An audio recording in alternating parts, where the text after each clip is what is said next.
right, Nina, thank you so much. A public school teacher is charged with assaulting a student, a 10-year-old boy with Down syndrome. Police say the teacher sprayed air freshener in the child's mouth, then shoved him into a bookshelf. Celeste Ford spoke with the boy's father, and she's here with more on the story, and quite a story it is. It really is, Lori and Diana.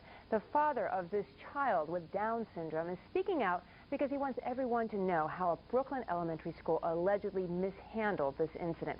Last month, a teacher was arrested for spraying air freshener in the boy's mouth, and the father was the last to learn what happened. And he was daddy, you know, and getting very emotional about something that happened. But Carl Johnson says his 10-year-old son, Jeremy, has Down syndrome and could not explain why his throat hurt. Then 2 days later, Jeremy's father says an anonymous caller from PS 72 in East New York told him that Jeremy's teacher, Jane Fassone, assaulted him in the classroom for passing gas. The teacher sprayed some air freshener in his mouth and dropped his pants, sprayed it on his bottom and rubbed his pants. Eyewitness News obtained this letter written to a school administrator describing how the teacher sprayed Jeremy in the mouth and on his behind, then made him stand for the rest of the day, roughly an hour and a half. Yet Johnson says Jeremy stayed in the class for 3 more days until the father went to the school and confronted the principal, demanding that his son be reassigned. Johnson's attorney is looking into the matter. Principal tells him that not only did this happen to his child, but this child is still in the classroom with the same teacher.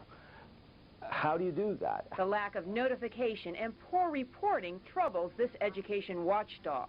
There needs to be very clear training about what the obligation is, not what the nice thing to do is, but what the requirement is, and if anything, there should be ramifications for not following those requirements. The father says Fassone often sent home letters, including this one in October, complaining about Jeremy passing gas, a side effect from the child's medication.